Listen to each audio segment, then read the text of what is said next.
Hello and welcome to another My Married2Autism videos. Backseat driving. Does your partner do this? Now, I don't really think that this would be primarily an autistic thing. I don't think, firstly, that all autistic people do it. And I'd hazard a guess that neurotypical people backseat drive as well. So it's not an autistic trait, I don't think. Feel free to comment below if you disagree or agree. However, in the case of my husband, who is a critiquer, it's a thing, a big thing. The other day, he actually raised an issue.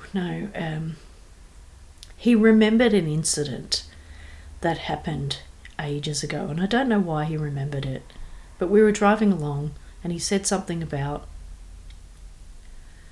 I feel really bad for that thing that I did where you were trying to adjust the windshield, the windscreen wipers, the speed of them, and I was, telling you off and not letting you do it, and,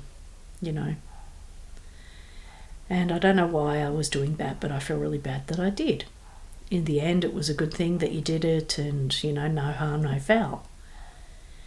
Admittedly, I had forgotten all about that incident, but that is a really good example of the type of backseat driving he'll do, right? So picture it. Driving along, and it's raining, and I'm there thinking, okay, if I turn the windshieldy doovies this way, the wipers slow down, turn it that way, the wipers speed up, and there's him in the passenger seat, right? Obviously panicking, thinking I'm going to crash because I'm doing 50 things at once, and, it's deadly. But that's how that went. So, recently, we are teaching our youngest to drive, and we're in the car, driver, hubby, I'm behind the driver, other kids next to me.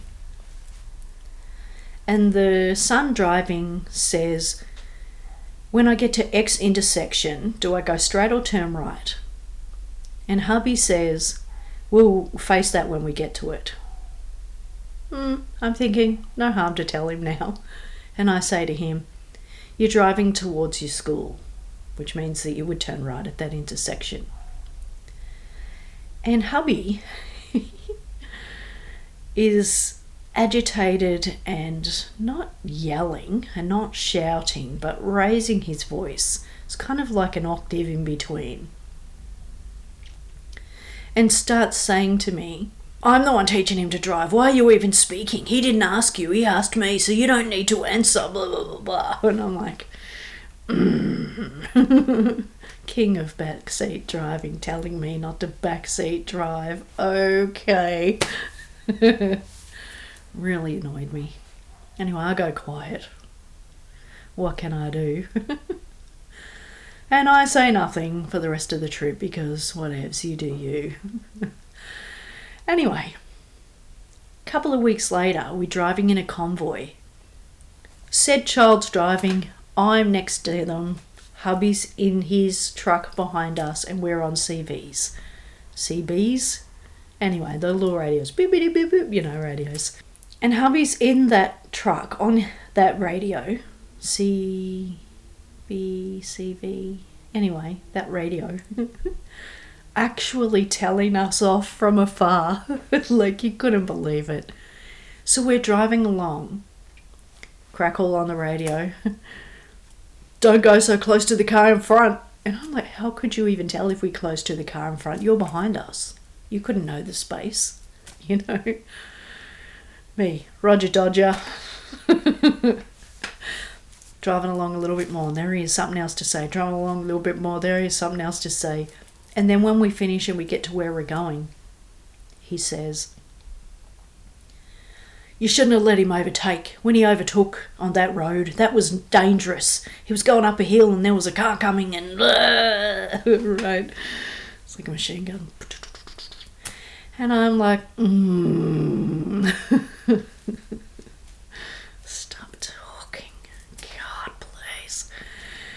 Anyway, now I was hesitant when the son went to overtake. I was like, ooh, ew, nail biting. But I knew that the car was miles away. It had just topped the hill as we were coming. And it's a zippy little car. The car in front was totally not zippy. And we had a fair whack of space before that car came. It was not even a near miss. You know, there was no drama whatsoever with that overtaking. And you've got to overtake at least once while you're a learner so you know what you're doing and how you're doing it. So it's a learning experience, a teachable moment, you know. But there's hubby critiquing. Anyway, I said to him recently, I said, what's with it, you and backseat driving? And you tell me that I can't backseat drive, and then raise up that other time that he told me to stop talking over him. I said, but there you are backseat driving. On the walkie-talkie radio, no less. Like, man, you're so addicted and dedicated to backseat driving that you got the walkie-talkie and doing it through that, you know. Anyway, he kind of has a laugh about it. But he can't really explain it. What is it with him and backseat driving? But yeah, it's just, I don't know, something that he does. Something that, I don't know, maybe he's fearful when he drives that things are going to go bad. I mean, he also does this thing where I'll be driving along and well up yonder, something's going on. And it's not even near me. And he'll literally go, watch out!